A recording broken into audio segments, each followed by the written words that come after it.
Welcome to Conscious Compassion, hosted by Charles Gray and Laura Darrell. This podcast will share stories of the different ways that people deal with low moments in their lives. How they manifest the drive to overcome obstacles and keep pushing forward. A fluid space with media, poetry, music, literary readings, or just plain storytelling. Coupled with in-depth interviews of the storytellers so that listeners can learn, relate, and be inspired. Spend a moment with us as we explore creative coping strategies for these chaotic times. Conscious Compassion, where we share because we care. Welcome to another episode of Conscious Compassion. I'm Charles Gray. And I'm Laura Darrell. And today we are honored to have Joe Calarco, an extraordinary talent. He is a playwright, a director, an actor, an activist, a socially conscious individual who has a lot of stuff to share with us today. So, hi, Joe. Hi, Charles. Hi, Laura. Welcome. Thank you so much for being here. Thank you for having me. So, Joe, so people don't know you. They're fools. Our world here. Yes, exactly. So, what I'm probably going to ask is that you just give us kind of a really brief synopsis of what your life was like prior to events so that we can just get a sense of you, and then you can kind of walk us into your story. Well, interestingly, I had been working down at Signature Theater. I've been a freelance director and playwright for 22 years. I was down there on staff for about 5, and the summer before the pandemic, I felt like a new chapter was coming. I didn't know what it was, and I was missing New York. And so I left and came back to New York to freelance again. It's interesting for me as a director because I have not directed a show fully, like from beginning to end, since June of 2019, because I left Signature in May, went right to the Berkshires, directed Into the Woods, and then I was coming back to New York. And I went to school in Ithaca, and I've often spent my summers in Ithaca to sort of write and sojourn. So I went there for 2 months, and then was in New York. I went off to Aspen to direct a reading. I doctored a show off-Broadway in the city in December, January, and then the pandemic hit. Mm-hmm. And I was fortunate that I had, as a writer, a commission to write a play for high school students. The Educational Theater Association has decided to reach out to playwrights to have them specifically write plays and or musicals for high school. And I was on a deadline. I'm very good on a deadline. So my creative juices were flowing immediately. So I've been doing a ton of writing, and I'm really grateful for that, the timing of that commission. Right. Focus helps. I think having a project in all of this is essential, because there's nothing worse than sitting around not being able to go anywhere and not having anything to occupy your mind. That's when you start and motivate you. Yeah, exactly. And then I'm currently upstate in Rochester because then the day after Thanksgiving, my father went into the hospital, not with COVID. And we couldn't see him, and we weren't really sure, what is exactly going on. And then finally in December, I said, I'm going to go up, even though I can't see him in the hospital. I'll go and I'll stay in the house, and I'll get the house ready for him to go home. I had committed to, someone's going to have to be there for Dad. I have 2 great siblings, but, they both are working. My brother has a family. I know that right now I can be there full time in the house with him. Now, interestingly, it played into me as a director because I have, complicated feelings about going home into this house, especially, which is, a house it was my grandparents' house. So I have a long, obvious history with it. But my mother passed away 11 years ago, and it had become a sort of sad space to me at times. But that first night, and I was alone, and I was walking up the stairs and holding onto the railing. And I was like, oh, this needs like a sanding or a renewal, this railing. And I started scraping it down, and it was so freeing. And it made me feel like a director again, in a way. I mean, Charles, we've worked together. So to me, one of the things I love most about directing, and the easiest part of directing to me, is, making things beautiful. Like, that aspect of directing is really joyful to me. And aesthetically, it's something I have a knack for and like doing. So, and then honestly, the next day, this house is, the last time it was redone was in the 70s. So there was still wall carpeting in this house. So lots of wallpaper? No wallpaper, I will say that. Really? Okay. And so I started ripping up the carpet. And basically, I have now, the interior of this house I've completely repainted. And initially it was very much for my father, for him to come home to, and reset up the entire living room for him to sort of that be his home base. But it was also beautiful. I felt like my mother was there too. My mother is who gave me, I think, my aesthetic. She was a really stunning woman. And just, I remember, how she dressed, and just watching her do her makeup in the morning, and, when she smoked, like how she lit a cigarette. And there was just a kind of elegance and coolness to how she did things. And I several years ago, I realized actually it was right after she died. And I thought, without her knowing it, I think she was teaching me how to recognize beauty.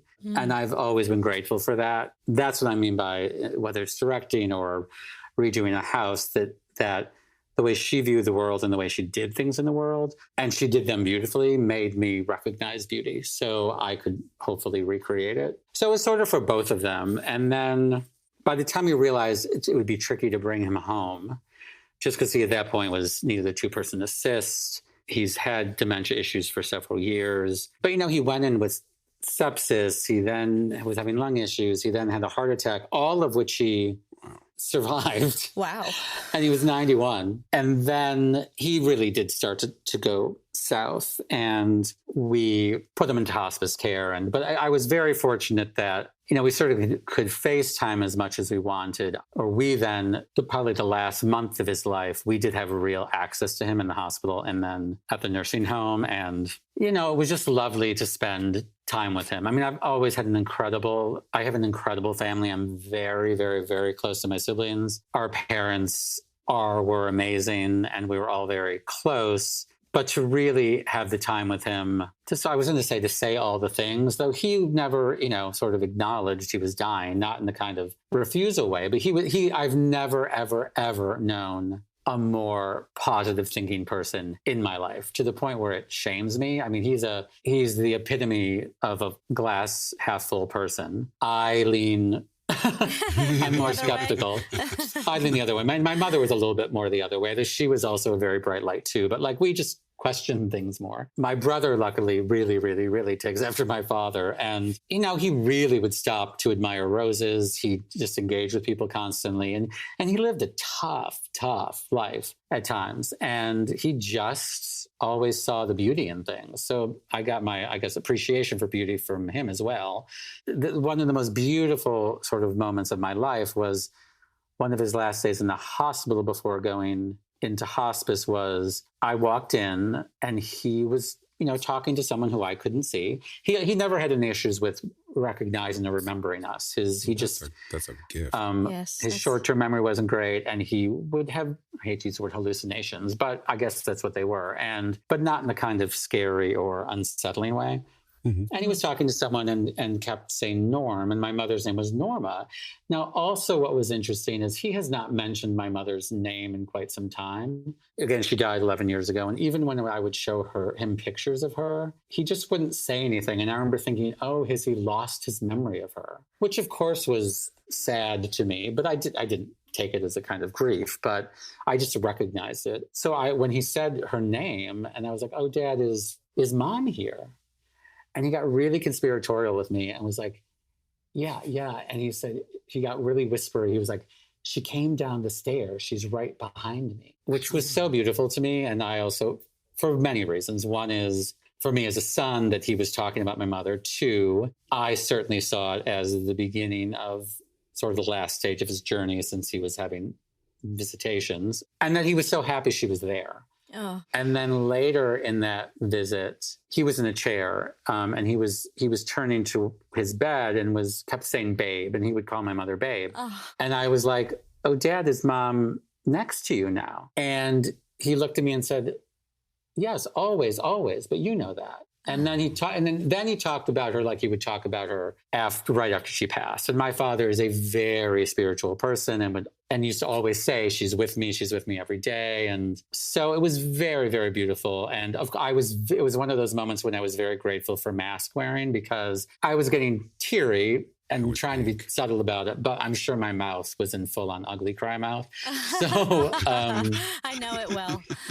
Yeah, so I was grateful for the mask. And then, when he went into the nursing home for hospice care, which this was in terms of, COVID was so complicated. That was in some ways the most frustrating time, because when he was in the hospital and we had decided on hospice care, and so the hospital said, "Do you want him on comfort care medically here?"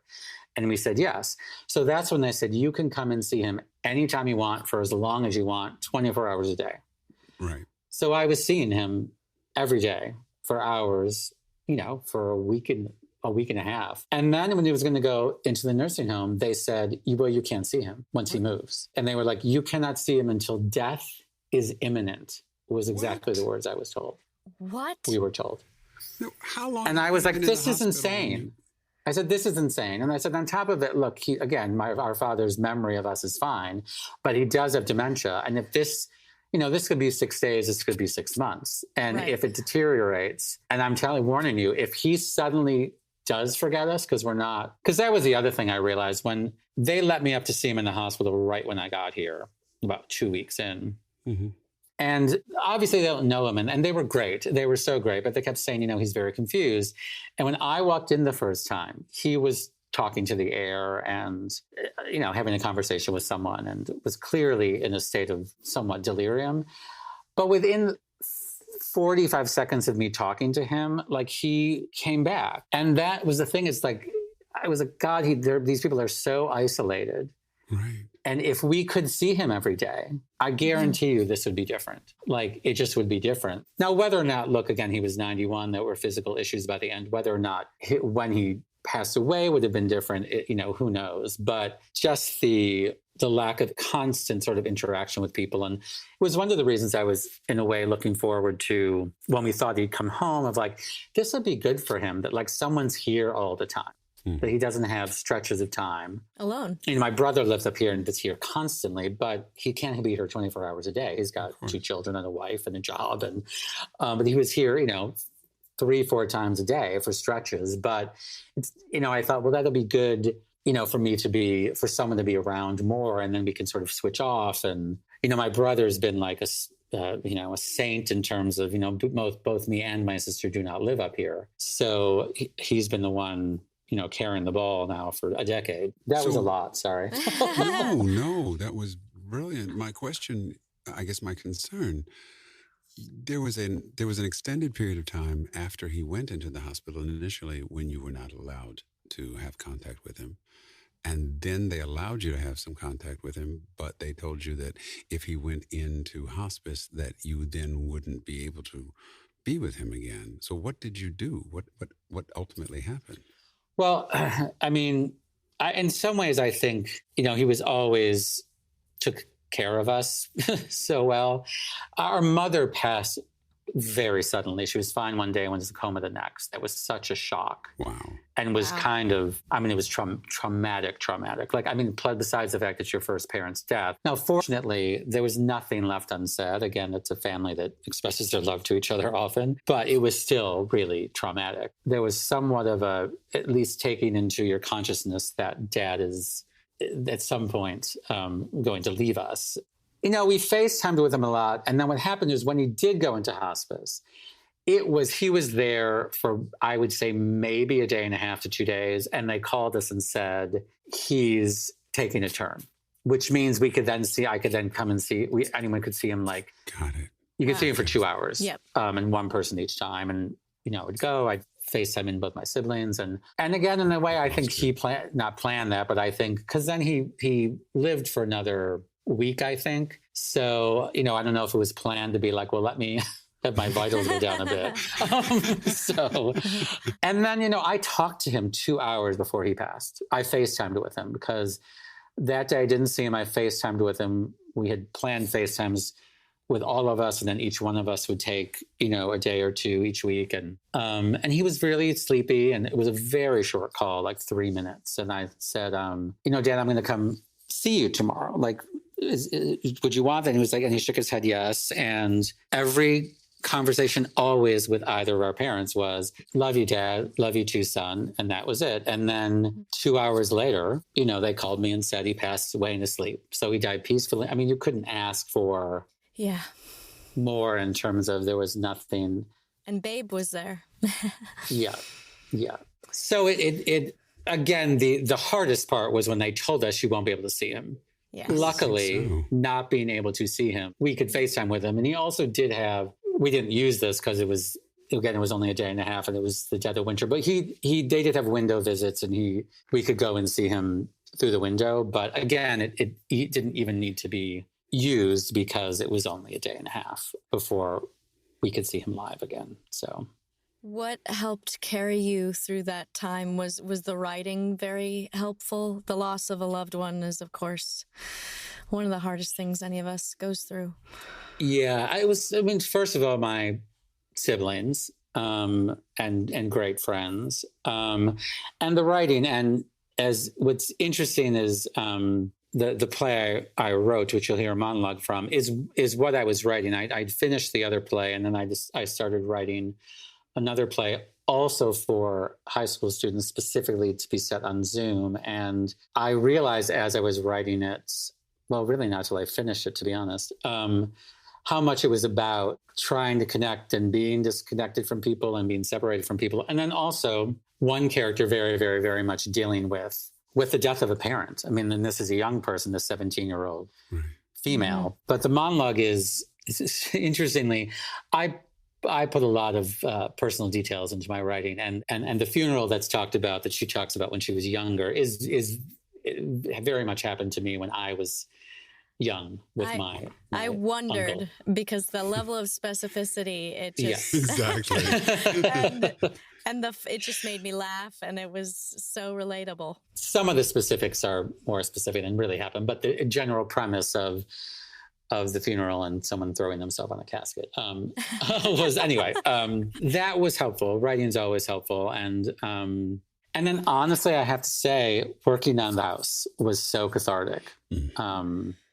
And that I'm actually turning into a play. I'm writing a one-man show, not for me to do, but and because it's been a really fascinating journey of actually, I don't want to say even renovating something, but renewing something and bringing sort of light back to this space and being reminded of the beautiful memories here. When again, as we can do, like, again, I was one of those people that going home, I literally suddenly felt like I was in, 7th grade again. And no matter how old I was. So it's nice that has been very, very, very, very helpful. Yeah, I can imagine. Yeah. Renewal. That was one of the hardest things for me to adjust to, because going home to my mother was my reset. Mm-hmm. When I got emotionally to the point where, okay, something's not right and I need to step back and come back to me. Yeah. I would just say, hey, I'm going to come down, and I would just hang out and do absolutely nothing. And that's all that was needed. Nothing needed to be said. We were good. We were absolutely good. And that was my reset. And then when I reached the point, when she passed, then it was like, wow, I don't have that anymore. And I don't really have a productive way of processing that anymore. And I had to really, to be honest, I'm still searching for that reset button that will do it for me, because it is you're kind of lost for a while in that orphan's stage of, wow, who do you turn to? What do you do? Well, and that's what I realized too, is that that the bigger, not shock, but the thing that would take longer to come to terms with was that both of my parents were gone. Right. And I'm not even sure I've sort of fully comprehended what that means. And I'm looking forward to it, because this is the other thing about COVID. You know, me and my siblings have not all been together since. We will be in about 2 weeks, because travel was difficult. And again, it's the whole thing with funerals. It's like, Right.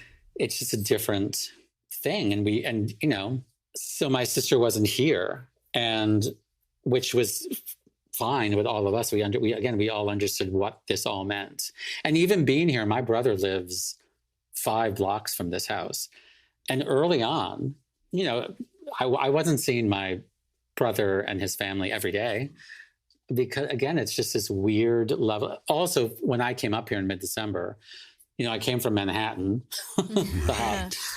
the red zone of New York, to anywhere. Rochester, which at that point was at 10%. It was like the hot zone of New York State. I was like, great. And I've been super, super, super, super careful from the very beginning. I mean, I've been there's been so much to be grateful for. As hard as this has been for everybody. I'm by nature an introvert. My work and my friends are what make me extroverted. But by nature, I don't have issues being alone. I'm the same. It's getting Yep. more to me lately. But I was kind of okay. And again, I was writing, and I was, you know, I've lost over 50 pounds, Which is tremendous, because everybody else has gotten 3 I know, pounds. yeah. You're just hysterical. I admire you so much for that. So I was really, because I also knew, I was like, Joe, you have gotta. Well, that was practical, because I remember thinking, if you, God forbid, you get this thing, you have to be in better shape. You just do. Yep. So that's how it started, and then it became. You know, the very last play I ever did as an actor was a one-man show, was David Drake's The Night Larry Kramer Kissed Me. Oh. And he has that monologue, Why I Go to the Gym, which initially starts out as a kind of preening, cruisy monologue, until you realize by the end that why he's going to the gym is to armor himself for activism, battling on the streets if need be. So as I was losing weight and getting stronger, and, you know, this country was... in the midst of its reckoning, that sort of fueled me in a different way of like, there's what is fighting going to mean right now for things. And so, and again, the gratitude of just being able, as much as our industry has been shut down, for me to be able to come up here and be with my dad. And so as difficult as times are, and I have to say the last few weeks for me have been the worst. Like, I've been really wrestling with some anxiety, and I think the isolation has gone to me more than usual. But but it overall, I'm grateful and proud of myself for sort of having used it as sort of in as positive a way as I could for me, which isn't always like me. I can, plan on something, and then that's why I'm good on deadlines. It's why I'm good when I have to rehearse something. Like, I'm good scheduled, but unscheduled, I can get very dark. It's not lazy. That's a horrible word. I've actually sort of forgiven myself for realizing that I think it's partly the introversion of. It's interesting being a director and being a writer and being in this industry where you're constantly with people. I used to kind of beat myself up years ago for not wanting to socialize after rehearsal and I realized that, like, I literally, certainly as a director, your job is to communicate constantly all day and interact. And I think I'm really good at it, but I realize I've only got so much of that in me, and then I need to literally to rest. Yes. Like, I can't go and refuel. Right. Yes. So I've gotten much better at with myself, of realizing that, of what being an introvert means. So Charles was saying the same thing on another episode of Conscious Compassion. He was saying he's the first one out of the dressing room after the show's over. And true. I was like, I'm always the last. I envy you and your efficiency. Yeah. Self-care it takes us so long to realize what we need. And I equated, both of my parents were teachers. And it took me, I'm going to say comfortably until probably about 50, until a phrase came to me that made sense. And it was simply that I had finally learned how I learn. Mm-hmm. And when that came through, everything changed. How do you learn? I stopped beating myself up for not getting stuff the way other people got it. It wasn't that I was incapable of getting it. It was just that my process was different. Yeah. And as soon as I allowed myself to have that process and not be distracted by the fact that I wasn't doing it the way everybody else was doing it, it just released me. And all of a sudden I could pretty much do anything I set my mind to. But it took 50 years for me to figure that out, which is sad. But no, the cliche of, your 50s being is so based in truth, because heading to 50, I was not happy about it. But I have to say, once I turned 50, like that, all that stuff about what you just said, and also realizing what you need and realizing that the things that are in your life that are not healthy for you, you need to not get rid of, but just I've loved these last 2 years. The second I hit 50, I felt I've never been happier in my life. Good ever. Wow. Good. I hate the word happy, but you know what I mean? Yeah. But I feel like I get who I am finally, in terms of what works for me and what is healthy for me. I mean, it's a constant journey and reevaluation, but it's been a good time. Is beauty... It sounds like you... Sorry. Go ahead. No, go ahead. I was just going to ask about what you've found are your primary motivators. You mentioned beauty and aesthetics, and that really drives you, family. What else has kind of become synonymous with how you see yourself? Well, I've always, I like to think of myself as a constant student. Mm-hmm. I feel very fortunate that my work often and usually has meshed with my worldview, and so I feel fortunate about that. And which is often, I try to be socially conscious. And one of the things I did at the beginning, in the summer, a few days after George Floyd was murdered, I did a post on social media. I was like, you know what, I'm going to do a book club. So I did a post and said, hey, friends, if anyone who wants to be a better, white ally and wants to be a book club, reach out to me. And it was this huge, overwhelming kind of response. And it's been now going for 10 months. And, it's just in constant sort of educating yourself, conversation, reminding, ourselves that being in a book club is not all the work. It's not the work. It's the education to go do the work. And what's also, again, as I said, I wrote for Signature for 15 years for their education program, and wrote a new play every year. And that was a huge growth experience for me in terms of, I would write it on the students. It didn't happen the first 2 years. I wrote a play, they auditioned it, we did the play. And the plays always, they had to deal with something they were doing in English class or history class. And they ended up being very political. And eventually by the third year, I always had them, for the most part, play their own age. And I was tried to make a contemporary for them, and sort of wrestling with the relationship between, then and now. And since I would write it on the students, that it really did. I had to write way outside of myself at times. It made me a much different listener in a room because I had to listen because there were things I just were not my experience. So my worldview changed, to see these young people's at times worldview change, to see it was just a really incredibly educational experience for me, even though I was the writer. But it did open, because I don't think I would have necessarily written about a very contemporary event, sometimes as it was happening. I mean, one year we were going to do an example of how we sort of took a historical thing they're studying to match it with something now. Was the schools wanted us to do something about the French Revolution, and at the time the Arab Spring was happening, and I finally said to the education director, I was like, I cannot keep up with the news, like because it was literally the middle of it.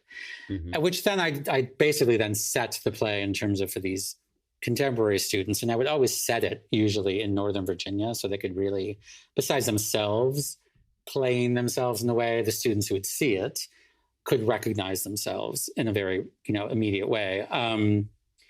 And so I said, well, I'll set it right after Tunisia, like the beginning of it, because I thought I can't keep up.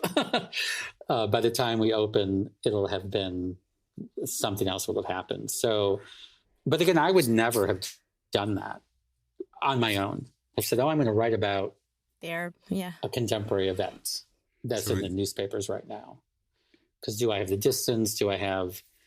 But it was great. I'm so grateful for that program. I cannot say, in terms of me as a writer, as a human being, to spend all this time listening to young people. And I mean, I was about to say they're amazing, but one year it was actually a piece about the Syrian refugee crisis, and on one of our tech days, almost all the student cast was late, but they were literally out laying in front of the White House for gun control. It was that protest.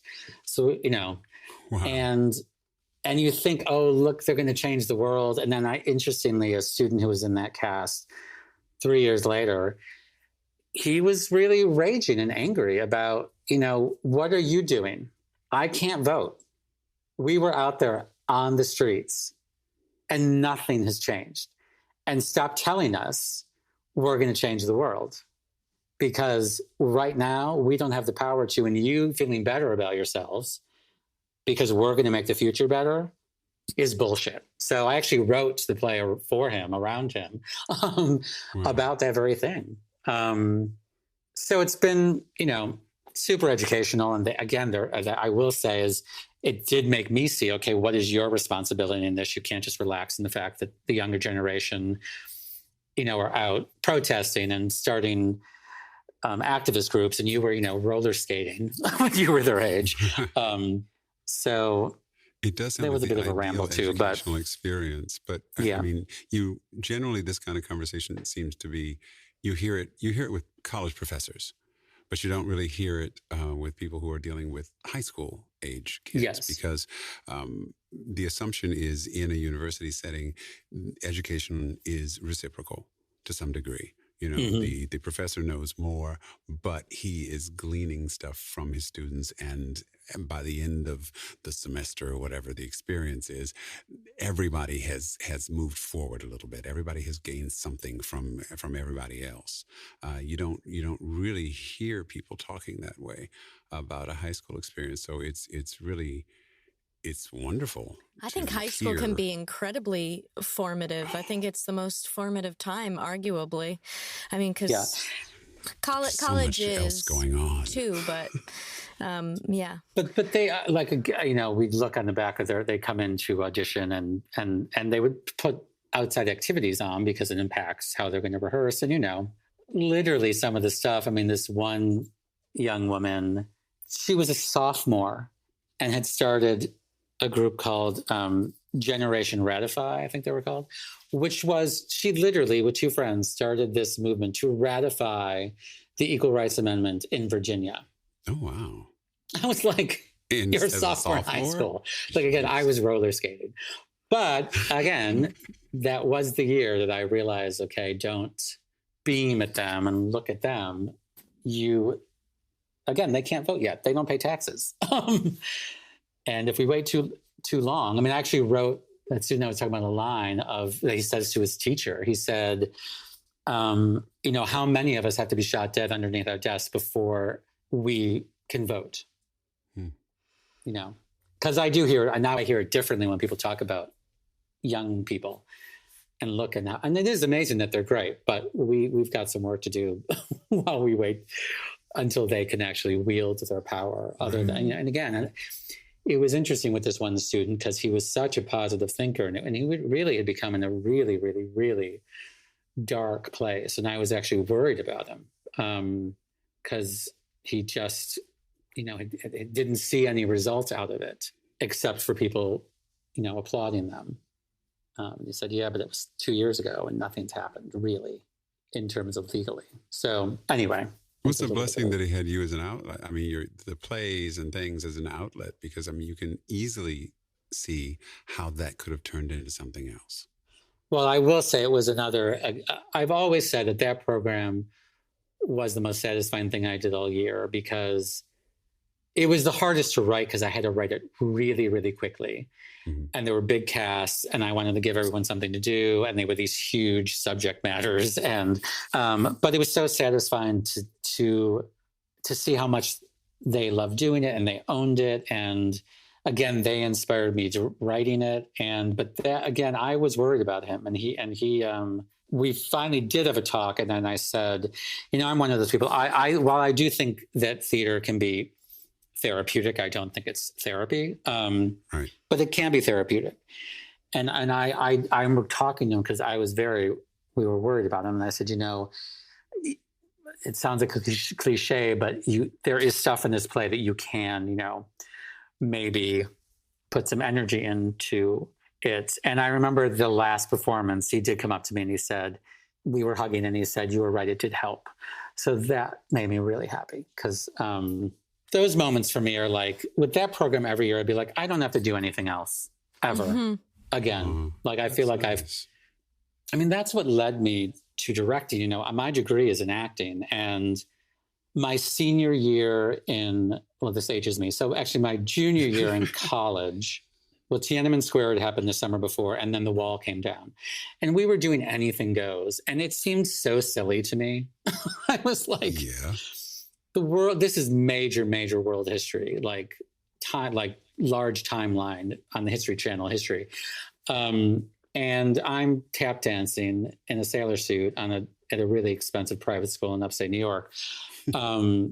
And I was going to drop out of school. I was going to go to Berlin. I was like, I have to dance on the wall. And my advisor was like, you don't have to drop out of school. Like, why don't you pick a play you can direct next year that says something about the world you're living in.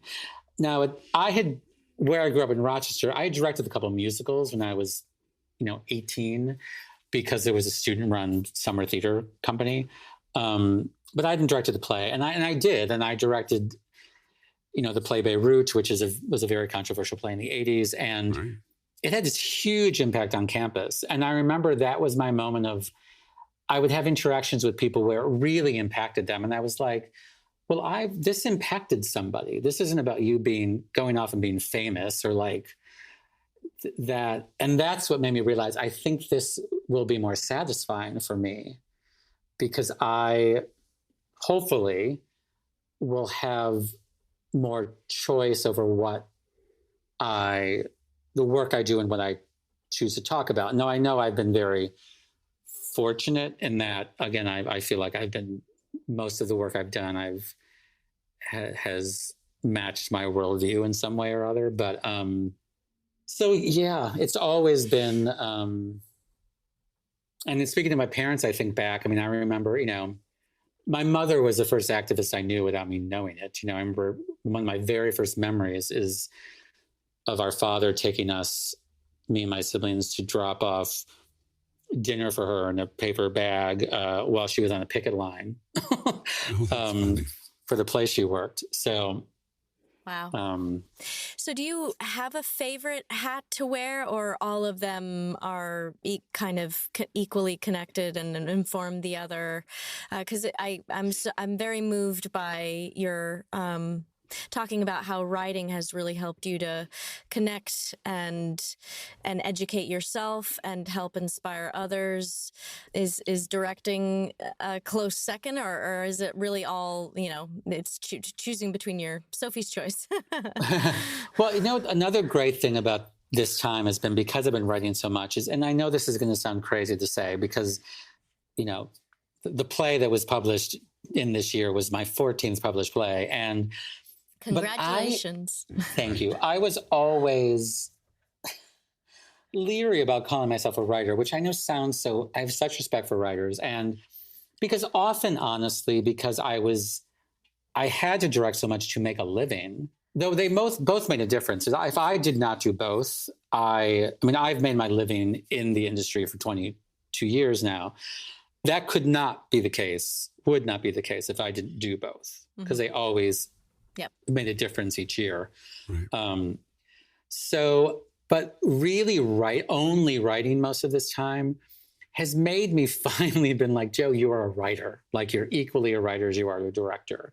And in some ways, they're definitely at least equal in terms of what I'm doing. I'm just writing more right now. And I also feel a little bit as a director, and I've always been this way, but I really want to work on things that I really, really, really want to work on, and that I think play into my strengths as a director. I mean, interestingly, Into the Woods, which was the last thing I did, which is a show I've always wanted to do, and I was so proud of that production, and especially the cast and that journey. And I think they brought really new things to those characters. But I do think I went against my instincts as a director in terms of how I staged it and how ultimately we designed it. And I'll never do that again, because I think I know what I love and I know what I do best. And so that's the thing and again, I've been generally very fortunate that of everything I've directed, I've really liked to direct. But yeah, they're equal to me. And they influence each other, as well as I'm thankful constantly that I was trained as an actor. I mean, just walking into Pearl or Ripley Greer, I mean, the sense memory is so overwhelming, but I'm grateful for it, because I think I'm a more compassionate person in the audition room. You're because a more I know what compassionate director because of the fact that you have been there, and that it resonates instantaneously. There is nothing worse than being. There's nothing worse than being in a situation, where you've got a director who more than likely is director/producer, who has only ever looked at theater from an intellectual or a financial point of view, who's trying to communicate with an actor. Wow, that's a scary place. And because it's a weird thing to talk about acting. It's an ephemeral, and I always say it. I mean, I don't. Acting's a weird thing to talk about, and people synthesize information differently, and I will talk about acting the way I talk about acting. But if you don't understand what I'm saying, let me know. And I said, we may have like 10 different languages happening in this room, which is fine with me, because it's about me figuring out how we communicate about this weird ephemeral thing. And again, I feel, because I've been there, that I can see when a glitch happens, like in a moment to moment thing in a scene, because I've been there, because so it's the compassion part. It's also, I feel like, so I know it's like to do it in sort of all the pressure ways and all the and I always say because I love actors so much, because I do think what is beautiful about actors, and I'll use the word trust in terms of, not trust in terms of safety, because and we're going through a reckoning there too, but I mean in terms of coming in and saying, I'm going to be part of this process with you. And I always say this too, I don't have to audition for anyone. You're walking in, and supposedly I know what I'm talking about and I'm going to have a vision. So I often try to say too, I was like, my job is not to betray the actor's trust. in those terms. And I don't mind if someone challenges me or has a question. And we all look, there's a difference between really challenging in terms of let's try to make this better, and the people who, there are actors who just, it's not really about the challenge of the work, and it's about something else. Mm-hmm. But yeah, luckily I haven't worked with many of those people. Yeah. And they, and again, as a writer, writing affects me as a director in terms of, certainly the piece we worked on, Charles, in terms of, there are pieces where you're visually doing storytelling, and that requires a writer's brain and a choreographer's brain too, which, right. My youth, and really up to college, I really wanted to be a dancer. So all of that has sort of influenced me in a good way, I hope. And, and as a director, as a writer, like I've many times as a director said to playwrights, be bold, try something new. Don't be afraid to cut. Like I can't say that someone else and then not be brutal with my own writing. So, right. Yeah, I'm grateful I have all those things going on. Can you trace back a correlation between the satisfaction that you get from the students that you're working with, the satisfaction that you get from directing, and not so much the control, but the sense of community that it creates? There's a nurturing, there's a theme with you, really, of compassion and a sense of building an empathetic community that's all working towards a single goal, and ultimately it's about putting on this production and all the things that will come with it. Can you trace that back to your relationship with your family? Because I'm thinking, because you are so tight with your family, and that is unfortunately a fairly unique situation. A lot of people just don't get that. They don't have it. And when you do have a really nurturing, tight relationship with a large group of people, and that's how you grew up,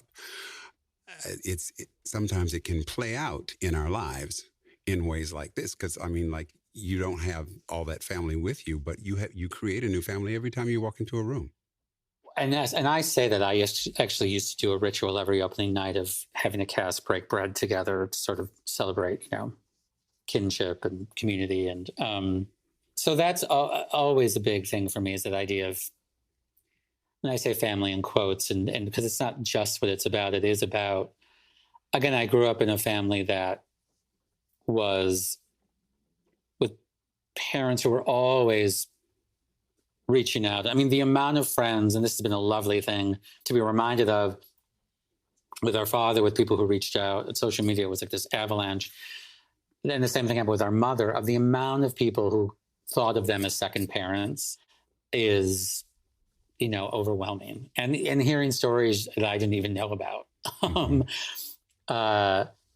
So their sense of comforting others, of welcoming others, and again, this constant tightness in the family, and just affection and love, and not being afraid of arguments. We used to laugh and say, our neighbors must think we're fighting, because we would debate around the dining room table, like loudly. I'm an Italian Jew. Like, my father converted to Judaism when they married, and his side of the family is huge and bustling, and so it's a very passionate upbringing as well in every way. And so it absolutely, I think there's a whole thing about empathy, and so I always talk about theater in terms of family, and I like to not think of it in a kind of cliche way, but just a place of trust, a place of having a common goal, and making the process worthwhile. Because I remember, this was early on in my career. This was in like 2000. So about 3 years in of when I had sort of started making my living doing it. And an original play of mine was done. It was a very controversial play, and people would walk out of it. We'd walk out, and it was polarizing critically as well. And I remember the night after the review came out, the next performance, the cast kind of gave a ferocious, screw you performance. Like, we love it. We don't care, sort of what anyone thinks. And then they purged it and it was done. And I remember realizing, you know what, they believe in it so much and they love the process. And they made me consciously think that is what you have to do. You have to be, in a way, review proof. You have to be, because I remember seeing a show on the Broadway, this is years ago now, that, wasn't great and was really, really, really sort of obliterated in reviews. And I saw it right after, because I was a Tony voter for a decade. So we see it right after they open. And, and I remember thinking, one of those actors was like, you know what? They believe the reviews. They did not believe in this process, which I can get why, but not that. And so that was a big thing of just, let's make this an experience, because we don't know how long it's going to last once it's opened. Right. I mean, right. Depending on whether it's a commercial production or not. But so it's always, I just want it to be, and look, I've had stumbles. I mean, I had a couple years, again, leading to 50, where I will say this, that a part of most of my adult life was completely focused on my career. And I loved my career. And again, I had a great kind of purpose in it and great relationships, but it did teeter for a couple of years, and realizing that's really not all it is, because I had my family and I had friends, but it had become very unbalanced. And I was doing the show that I became obsessive about in terms of getting it right. And it was actually a production of Superstar, which is virtually an impossible show to actually make. There's problems in it. It's just not written as a piece of theater. And I was, I'm going to make it completely work as a piece of theater, as opposed to, at times it is just a concert. So, right. But it became unhealthy. And at one point, I remember actually during previews calling my sister sobbing and saying to her, I was like, I can't do this anymore. Like, I have to stop doing this because it's just unhealthy. Like, it's just unhealthy. Or what was this? Sorry? What did you mean by this? I have to stop doing this. I have to stop. I have to leave the theater. Uh-huh.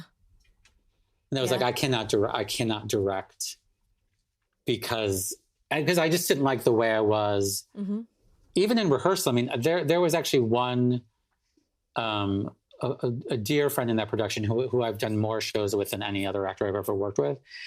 And after that process, I remember going out to lunch with her and saying to her, I was like, I don't think I was my best self in that process. I think I was so tunnel vision. And it was interesting because she said to me, she goes, Joe, I have to say to you, like, I was going to reach out to you because I was concerned for you. Like, I'd never seen you not that I was being, difficult, but just so usually, Joe, you're in it with us. You're like it's sort of this collaboration, but you were so, like I said, so it's sort of tunnel vision, and like it was like I was in my own tunnel. And I mean, I was going through a lot of other stuff, and I'm so glad that year and a half happened of introspection, having to sort of face myself. Mm-hmm. And I came out of it again, this sort of newer understanding of myself, as I talked about when I hit 50. But those were difficult times. And I'm to the point, and this is getting heavy, because I'm never someone who would actually take their own life, just because I've experienced the other side of someone attempting it. So, but I remember intellectually thinking, oh, this is how someone feels when they do it. Mm-hmm. Oh, like how the hopelessness I'm feeling is how someone would feel when they do it, I think. But one, I was like, I don't have the guts. And two, because I know what it was like to be, and not someone who actually achieved it, but even just attempted. I was like, I would never, ever, ever, ever do that to anyone in my life. But it was a scary time. And again, luckily I wrestled through it. And this was only, well, now I guess it's 4 years ago, but what helped you get out of it, or what lifted your spirits? Was it again? I actually I re-met with I went to a new psychiatrist. Hey, we are really pro therapy on this show. Yes. It's a recurring theme. I was like, you have to come from this from all angles. So I was like, I got a new therapist, I got a new psychiatrist, and I started working with a sort of, not really a life coach, but a chakra tantra coach. Oh. And so I was coming at it through many different, sort of all different sides. And that helped. And I remember because I actually went off to direct, I had to go direct a show. And what was good about it, because I did go on to a different medication. But of course it takes a while to kick in. And, but what I was proud of is I would wake up every day at the show, which was summer stock again. And just really like in a bad place. But I was like, Joe, just put one foot in front of the other, go to rehearsal and do the work. And I was proud of myself that I knew that I was really doing the work. And it wasn't, because it's never a magic pill. I mean, I feel like it's, again, all the work I did from every angle was immensely helpful. Mm-hmm. And yeah, so that's what did it. It was like, you need to really attack this from different angles and really do the work. So you did all three of those at the same time? I did, yes. Wow, that's a lot. Sorry. I needed to pause and contemplate because that was a lot. That was a lot of information. That I was going to ask next Please. I'm just like, I mean, so this piece that we're going to share with our listeners, kind of, we've already talked about it a little bit, but kind of coming out of that period, getting on your feet again, and then just being pretty prolific, it sounds like, in renewing the house and writing a lot more. Is there anything about this piece that listeners should know or appreciate going into it? Yeah, it's called Authorized Users, and it structurally is it's a Zoom call. There's a group of 6, 17, 18-year-old young women who are doing a Zoom call. It's a surprise birthday party for one of them. Mm-hmm. And most of them have gathered early before she shows up. And so we're sort of seeing their interactions. And then the character who has the monologue, they didn't think she was going to show because her mother passed away 8 days earlier. Mm-hmm. But she does show up. And she is sort of basically talking about that she wasn't going to come, but why she decided to actually come to the party. So that's the premise of the monologue. The rest of the play was interesting. That was going to be the play. I'm like, I'm going to write a 1-act. And then as I was writing it, I'm like, I should write a companion piece because the person who's the surprise party is for, she shows up towards the end and is sort of sobbing, and her boyfriend split. So I thought, I should write a companion piece for the boyfriend with his buddies. So you could do them as 1-acts. And then I've written a coda where they actually come together. All of them come together.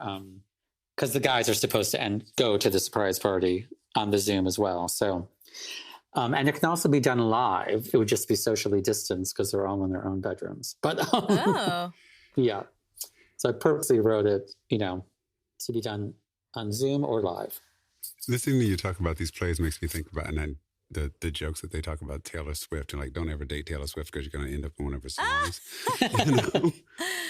So what's the moral here? Well, exactly. It's like one of those, like, if you took one of your plays and you could put it on Instagram and then tag all of the different people. Well, this character was. They're actually not. I mean, I'm very good about that. It's usually some seed of something. Like, again, this monologue, when I was very young, my uncle died. And I remember just visually my aunt's response to going to the casket, and also very much so that I didn't want to go up and see the body, and there was a person on a microphone. But anyway, it's Wow. yeah. So there are autobiographical things. Well, I can't wait for our listeners to hear this, because it is a really, really skillfully composed monologue, and I think people are going to enjoy it very much. And it's a wonderful tribute to your work. It's such a beautiful piece of resilience. I don't want to give away anything, but the aunt's, I believe, response at the end just tickled me, and also gave me hope that no matter what darkness may enshroud you, there's a way to look for faith in the form of light in something, anything. That may surprise you. So thank you for sharing it with us. I wasn't going to come. And the thing is, I didn't feel bad about it, which isn't like me. Usually I'm all, everyone I know is going to hate me from this very second until, forever. But it wasn't like that this time. And I was thinking, I can't do this. I don't want to do this. But I was okay. I was okay with, I don't want to do this. But then it did feel like what I wanted to do, even though I didn't want it to be the thing I wanted to do, because, I didn't want anything that might make me happy to actually make me happy. I just felt like I shouldn't be happy because, how could I possibly be happy ever again? It just didn't seem right to be happy, And then this morning, I broke out into hives. All over my body. And so we called my doctor, and she called in the prescription, and I went to pick it up. And the second I opened the pharmacy bag in my car and had the tube in my hand, the hives just went away. And then just 2 hours ago, I'm Zooming with my therapist, and I was all, what is happening? Why is my body, doing this? And she said that with all of what's going on, that I can't say goodbye and mourn. The way we're supposed to mourn. And I was like, yeah, but then I thought, wait, is there just one way we're supposed to mourn? And I'm going to say this, but I shouldn't say this, but I'm just going to say this. I'm sort of kind of relieved that we didn't have to do the whole funeral parlor thing with everybody there. Just the whole open casket situation, I don't know. I just don't like it, because when I was, 11 or 12, maybe, 10, and my Uncle Sam died, and we didn't go. Me and Leo, we didn't go to the funeral parlor at all the whole week, because Leo was only, 8. So we didn't go until the day of the funeral. And I begged my dad when we were walking in, I was all, I don't want to go up to the casket. I don't want to see him. I don't want to do that. And he and Mom were both, you don't have to. You don't. We promise you. But then when it was time to go to the cemetery for the funeral, this guy from the funeral home gets on a microphone and says really seriously, like he's about to announce the arrival of the president or something, Dolores Salomon, beloved wife of the deceased Samuel Salomon. And my Aunt Dolores walks up to the casket and starts talking to my Uncle Sam's dead body, full on out loud talking in front of everybody. And it's not just I love you, I'll miss you, Sam. No, she goes through every vacation they ever took. And all of a sudden she starts wailing, Maui, Maui, Maui, and their favorite restaurant there, and their favorite waiter at their favorite restaurant there, and the little beach they were at when not one other single person was there, and what a miracle that was, and how it was just another example of how much God loved them. And then, she throws herself over the casket onto his body, clutching him, not letting go, screaming and crying. And so both my cousins go up and have to pry her hands off of my uncle and take her out to the limousine. And then the funeral home guy gets back onto the mic, doesn't say a thing about what just happened, blows into the mic and says, just as big and important, Francis Salomon, eldest son of the deceased Samuel Salomon, and family. And family. And so my dad looks down at me with this look of dread and, guilt on his face. And then he looks at my mom and they're like, we can't get out of this. And so they both clutch each of us. And my face is turned into my dad's stomach and Leo's is turned into my mom's hip to make sure we wouldn't, see our uncle's dead body. But when we got up there, I don't know, I just felt like I had to turn my head and peek, even though I had been all, I don't want to. And there he was. And he was just gray, like gray. And I was like, wow, there's death right there, right in front of me. And then we just walked out to the car and sat there while they went through the entire family. And it's a big family. So everybody's walking out and getting into their cars and waiting. And it felt like hours. And finally, my mom says that maybe Dad should jump into one of our uncle's cars and she would take us home. Because I guess she thought, I don't know, that if we went to the cemetery, our Aunt Dolores might, throw herself onto the grave or something and traumatize us for the rest of our lives. But then our great Aunt Josephine, she's a nun. You wouldn't think she's a nun because she's just like, well, not like a nun. I mean, not how you think a nun would be. Anyway, she came out of the funeral parlor and walked up to the car and put her face up to the window and pressed her lips up against the glass and made these huge fart sounds. And we laughed and we kept laughing. And so then we were okay to go to the cemetery because she showed us that, well, it wasn't the end of the world. So today, when my therapist said, look, one of the worst things that will ever happen to you in your lifetime has happened to you at 17 years old. Well, I really heard that. And that's when I remembered my great Aunt Josephine doing the farting noises on the window, and I felt better. Not better, but better than I had. So I thought, go. And here I am. I think a lot of people will relate. And I think it's just, again, the vulnerability that you shared with us is, I think, needed at a time like this when so many of us are trying to remove the masks and the barriers and, well, actually put the masks on, but take the masks off. You know what I mean? And so thank you for doing that. And I do think it's important. I do think there's this thing of like, let's get back to normal, whatever that means. And also like we are in I'm a big believer in energies in the universe. And I mean, to have so much, the fact that this year in the United States, more people have died than any other year in our history that's significant. That's a lot of grief. That's a lot of loss. Wow. I hadn't heard it phrased in that way, and that's pretty powerful. Yeah. People need a way of processing it. And I personally just felt like it was this. I'm not the type of person to do this. This whole format is just not me, to be honest. Charles, did I force you into this? No, but it's so counter who I have always been and how I would choose to communicate.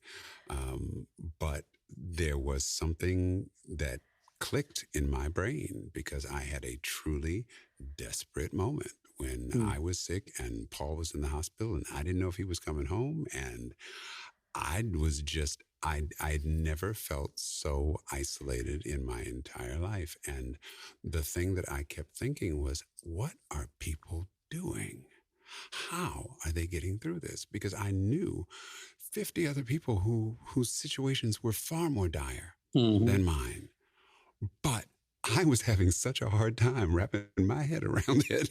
Yeah. I just wanted just to have some outlet, something to turn to say, okay, you're not the only one, and I'm not just going to have to listen to statistics on the news about how many people died today. Yeah. I want to know the other stuff. I want to know what people are doing to stay alive through it. And get through. Exactly. Yeah. And that's when I was like, okay, this needs to happen. And I have to say, every time we do an interview, it is painful, but it's also healing. And a lot of times I don't realize how much I need it until I'm listening to someone's story. And there were certainly moments with you talking about your father and stuff that just gripped me completely. And I thank you for that. Well, thank you again for asking me to do it. It was good for me. Very good to talk about it. Thanks for joining us for this episode of Conscious Compassion. We'd love to hear your input and to hear what you do to make it through. You can reach us on our website at consciouscompassion.net. We've got some amazing interviews coming up that we can't wait for you to hear. Until then, catch you next time. I'm Charles Gray. And I'm Laura Darrell. Conscious Compassion, where Sharing is caring.